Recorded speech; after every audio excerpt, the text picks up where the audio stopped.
Hello, and welcome to Maybe I Can, exploring possibilities one sprinkle at a time. If you've ever found yourself asking, is this all there is to life? Then you're in the right place. I'm Debbie, author, speaker, entrepreneur, and coach. And every Tuesday, I'm here to share a sprinkle of hope and inspiration. Together, we'll uncover the more joy, more fulfillment, more prosperity, more fun. We'll share stories of transformation, actionable tips, and that little nudge you need to take the next step. So let's embark on this journey of discovery and say, maybe I can, to a life filled with more. Ready to find out? Let's get started. The Maybe I Can show starts now. Hi, everyone, and welcome back to the Maybe I Can podcast. I'm your host, Debbie Weiss, and thank you for tuning in. I want you to know that I really appreciate it, and I know that you could be listening to a lot of other shows. And hopefully you are listening to other shows as well as mine because, variety is the spice of life, and everyone has a different take on things, and you never know when someone might say something that just, I don't know, sparks something in you, and you might have heard it 100 other times from different people. And for whatever reason, that day, that time, the way that someone said it, it resonated with you. So hopefully something that I'm going to say today resonates with you. For me, this is a topic I decided to do a little bit of a departure of my sprinkles, because this is something that's been on my mind. And today we are going to talk about having a victim mindset. We're going to talk about what it is, how does it develop, how do you know if you have it, and how to overcome it. And I'll tell you, I had never heard the term, never had any idea until I really started getting honest with myself that for most of my life, absolutely have had a victim mindset. And I'm happy to say that I have now shifted that mindset. Of course, it rears its ugly head every once in a while, but awareness is key. So I, most of the time, cut it off before I let it get the best of me. So it doesn't have a nice name, right? Nobody wants to say that they have a victim mindset. But what I've found is, owning it, understanding where it came from, and learning how to shift that has honestly made a huge difference in my life. It's actually the thing that really turned my life around and turned, my ship around in a different direction when I realized what I had been doing all of my life. I think it's like anything, you don't know until you know. And once you are aware, then it's up to you to do something about it. So, okay, enough preaching. Let's talk about what it is. Simply, a victim mindset is someone who perceives themselves as the victim of their circumstances, the events in their life, things people have done to them, the people around them. They think that they have no control over their life.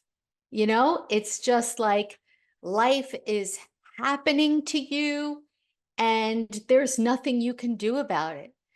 Bad things happen, uncomfortable things happen. And you know what? They happen to everyone. But when you have a victim mindset, every time some struggle happens, it's just more proof to you that you're unlucky, that, maybe you don't deserve better, that you just weren't meant to have a good life. And there's nothing that you can do about it. You have absolutely no control. You've given that control away to everything and everybody else.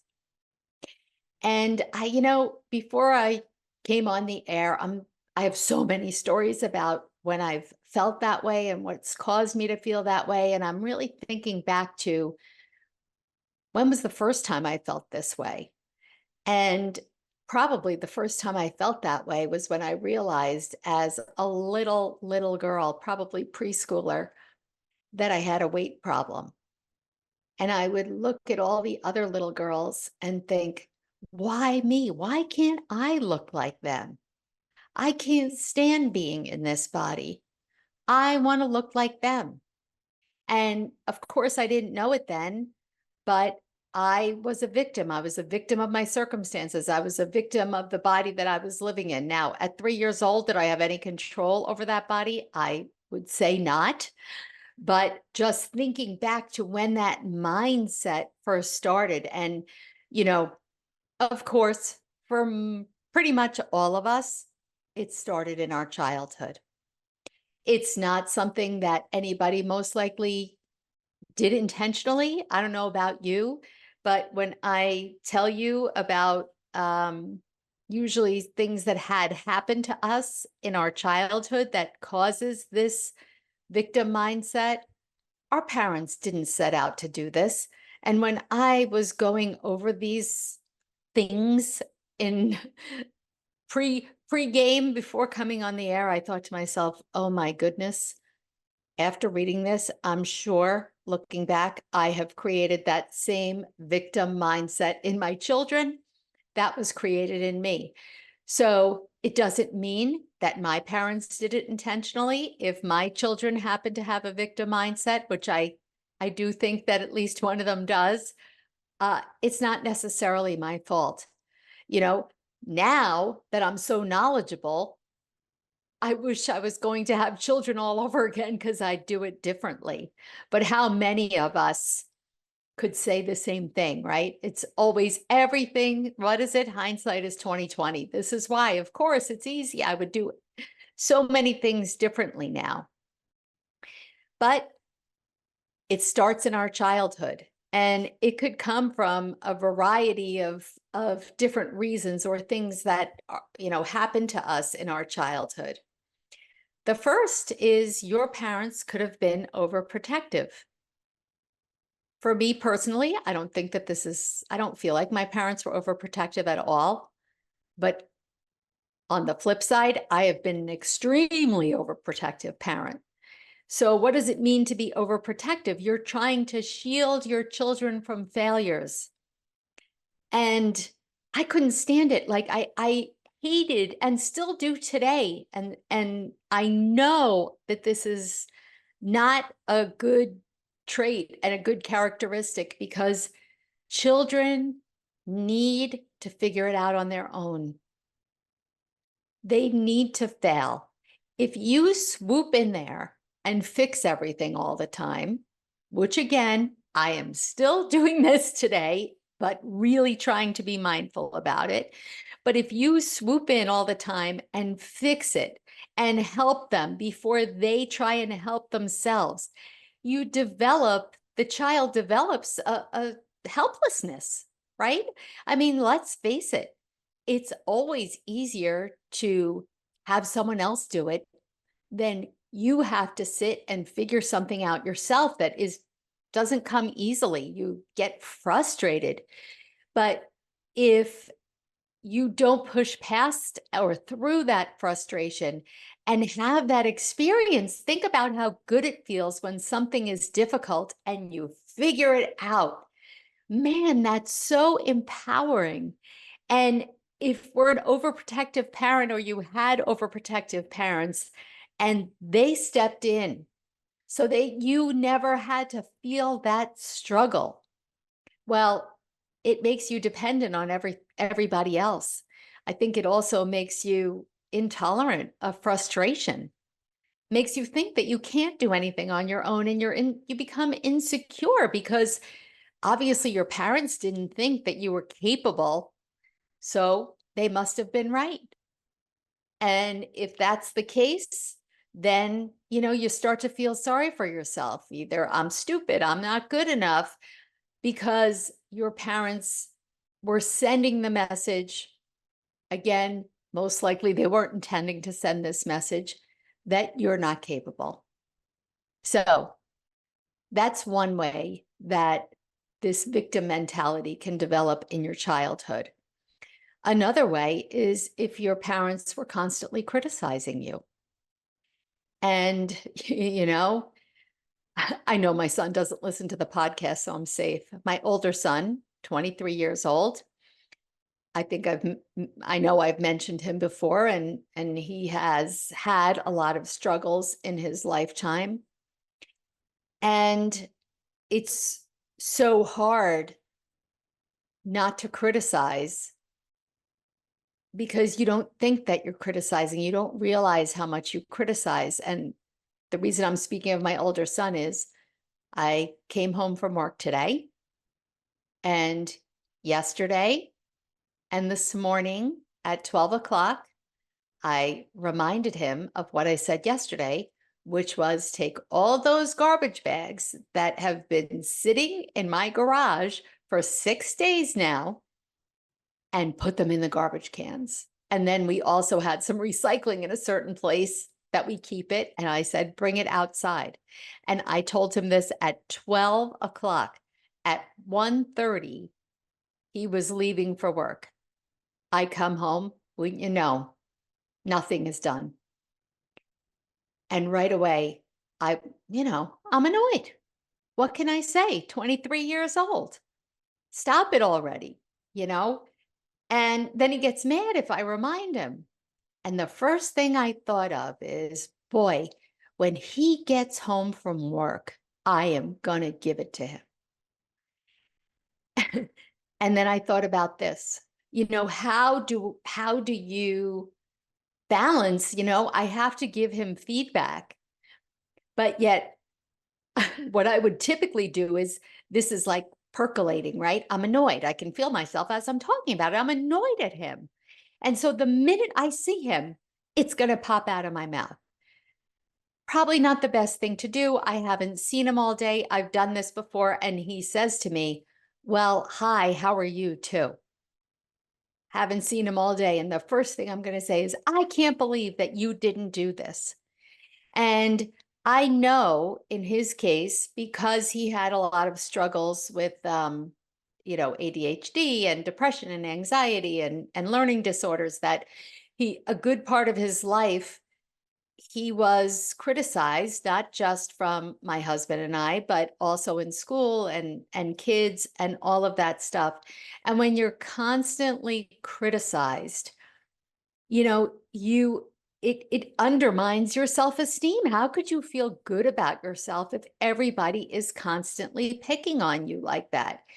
And I'm not saying that, I don't want to say it's not deserved. Like in this case, yeah, he should know that I'm upset, but there's a way and a time to do it. And if all you're doing is criticizing, and I wish I could remember what the ratio is. I think I can't remember what the ratio is about how many negatives kids hear, but I think it's like you need 5 positives to 1 negative. And let's face it, it's very rare that that happens, because who points out, oh, good job? I don't know what you say to somebody. Well, if somebody always makes their bed, every day you don't say good job making your bed. But the time that they don't make their bed, what do you say? Why didn't you make your bed? So you really, as a parent, have to be really super intentional about saying the good things, and not just constantly criticizing. And as a child, you could have been neglected or abused. And when I say that, I don't know about you, but I think of somebody who, was abused, seriously abused or neglected, sexually, verbally, physically abused, or left, to have a grandparent or a relative or go in foster care, that kind of thing. But it doesn't necessarily have to be that. It could be that you felt neglected because your parents were always so busy that they couldn't take the time to pay attention to you, or they weren't there for you emotionally, they were emotionally disconnected. Those things make a kid not feel good about themselves, right? And they internalize that as, I'm not lovable. That can bring on that victim mentality as we grow up. And then, we're bullied. We're bullied by other kids that are sending that message that you're no good and you're worthless. And then as kids, we also have academic pressures, right? I mean, same kind of thing with how many times you bring home a poor test grade and it's, how could you do this? Did you study? You're not trying hard enough. Or maybe, there's social expectations and you're feeling it from that peer pressure kind of thing. There's so many different things that could happen to us in childhood. And when this all happens, we start feeling sorry for ourselves, and we start blaming others, right? It's what my parents did to me. You know, I have so many personal stories, like I said, about feeling like a victim, but I think the real big journey started when my dad had a stroke the day after I graduated high school. I was 17, and I was going away to college for the first time at the end of the summer. And I was very close to my father, and I was daddy's little girl. I just have a younger brother, so I was daddy's little girl. And he and my mom had separated years earlier, and when he had the stroke, it was clear, I think, that they were going to separate, and I didn't know then that they would divorce a couple of years later. And all summer long, my dad was in the hospital, and I was there every day, and he liked a certain sandwich from Burger King, and I would bring him the sandwich and a shake, and I would help him do his therapy and all the things. And I didn't want to go away to college because I was worried about what would happen to my dad if I went away. But my mother insisted. She insisted. And looking back, of course, I understand now, especially because I had kind of something similar happen with my younger son. And I didn't want his life to be, I don't want to say ruined, but yeah, ruined, that you were going to lose the college experience. But boy, did I hate my mother for this. I blamed her. She wouldn't let me come home. My father was having major brain surgery. I think it was like in September or October after I was there. I could never get acclimated to school because I was always worried about my dad. And I was about 5 hours away from home, and she wouldn't let me come home. And I blamed her. And I just said, why is this happening to me? Here, there's all these other kids. What are they worried about? They want to pledge a sorority or a fraternity, and what party are they going to go to, and all these things. And I just thought to myself, I couldn't care less. All I knew is that my father was home. He needed me, and my mother wouldn't let me come home.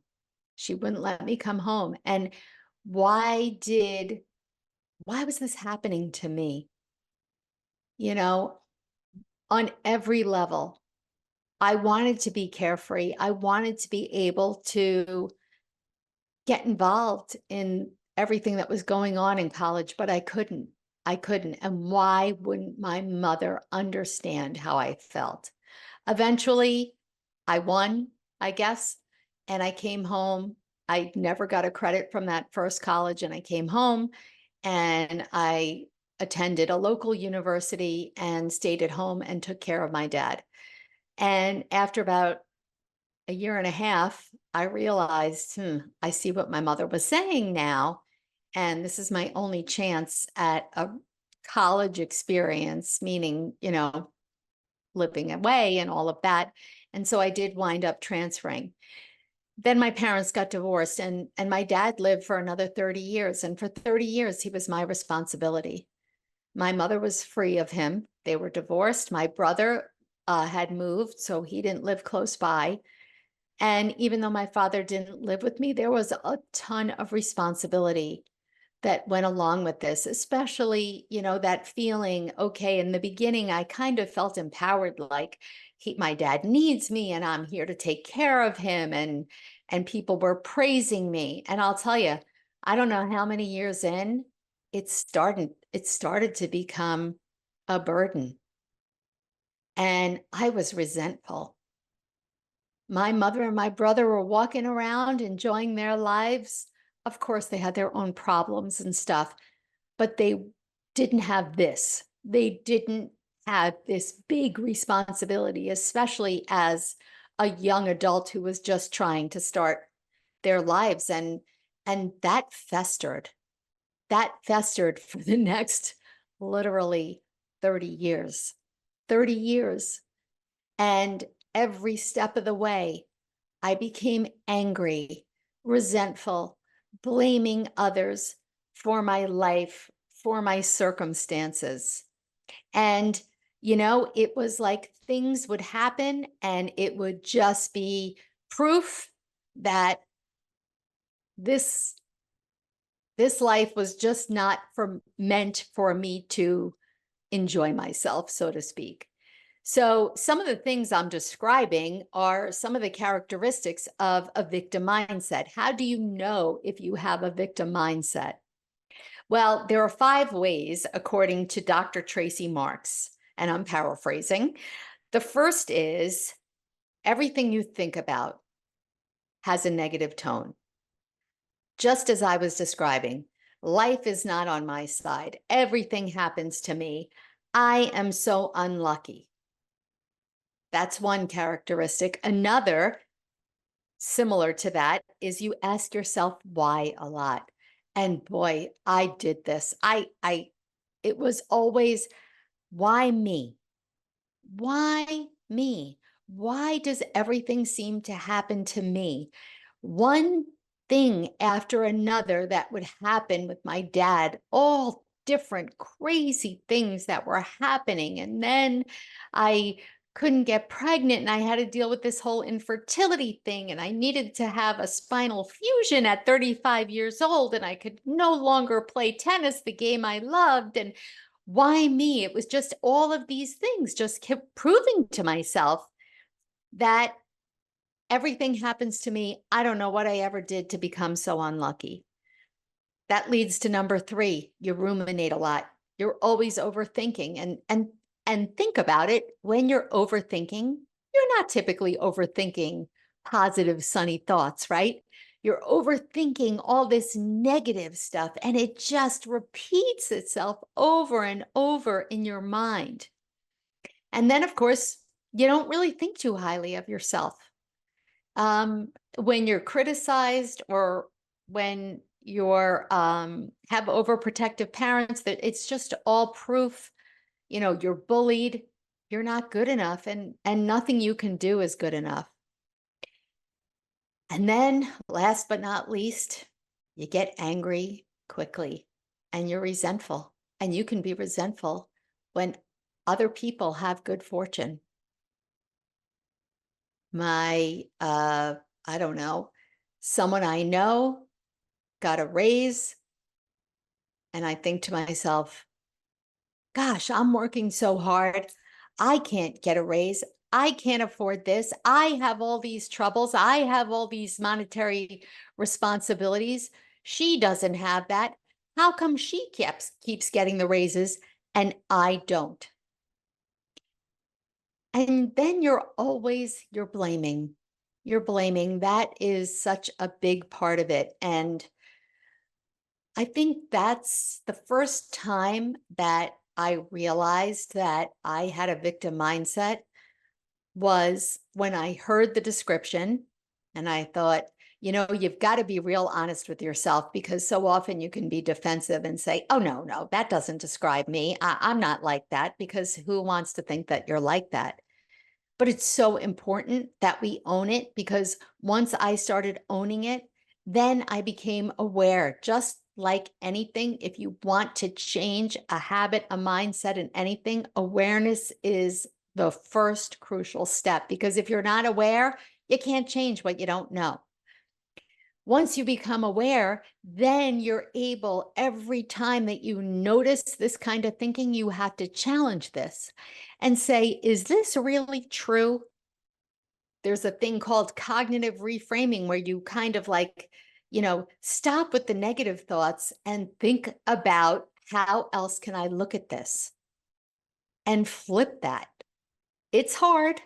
I'm not saying it's easy, but you've got to be able to stop yourself in your tracks and turn it around. And then, of course, for me, the biggest thing that we all can do to overcome a victim mindset is take responsibility. And I've done several episodes on my favorite formula, E plus R equals O, which is the event plus your response equals the outcome. And for my whole life, I thought the event, my father having the stroke, my mother not letting me come home, being teased, that equaled the outcome. I'm a victim. Wrong.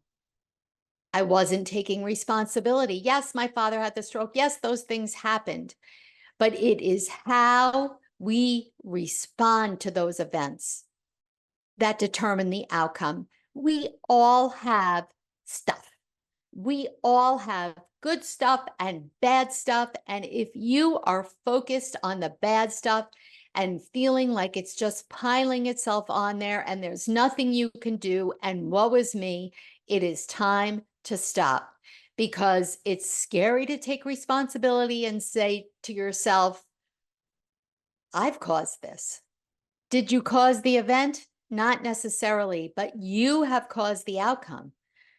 But on the flip side, the best thing about taking responsibility is that now, since you know you're responsible for the outcome, you have the power to change that outcome. And that, to me and for me, is the biggest takeaway. I was always blaming everything and everyone else. And the minute that I said, hey, wait a minute, I've got a hand in this too, everything shifted. And get around people who are supportive, right? And who maybe, share with them, you're able to share with them, this whole victim thing that you're trying to overcome. And hopefully it's somebody who will challenge you, when they see you slipping into that victim mindset, not just, tell you everything that you want to hear. You don't want that. And, you know, every day, if you start to practice mindfulness, maybe meditation, starting your day with daily affirmations, telling yourself, coming up with little phrases to remind yourself. And here's just a couple that you can borrow from and make your own. I choose to focus on solutions rather than problems. I release negativity and embrace positivity. My past does not define my future. I believe in myself and my happiness. And I am confident in my ability to achieve my goals. And last but not least, I am enough just as I am. So let me leave you with, I don't know if this resonated with you. Maybe you have a victim mindset, maybe you don't.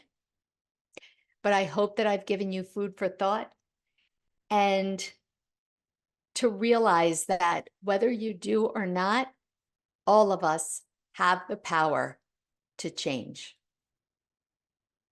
Okay, that's all I've got for you for today.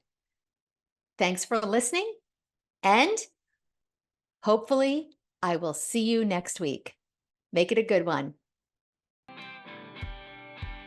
Thanks for spending part of your day with me here on Maybe I Can, exploring possibilities one sprinkle at a time. It's been great having you, and I hope you're leaving with a spark to light up your journey to more. Remember, every big change starts with a single maybe. If you're ready to kickstart that change but not sure where to begin, I've got just the thing for you.